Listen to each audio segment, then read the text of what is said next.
In front of me is Motorola Edge Plus, and today I would like to show you how you can edit passwords saved in Google Passwords Manager. Begin by opening Settings and scrolling down to click on Passwords and Accounts. Then hit this gear next to Google. Select Google Password Manager and tap on the password you wish to edit. Enter your screen lock, hit Edit button, and change whatever you want to.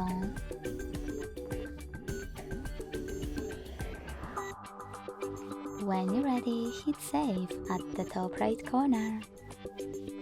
Thanks so much for watching. If you enjoyed this video, leave a like, comment and subscribe. Bye!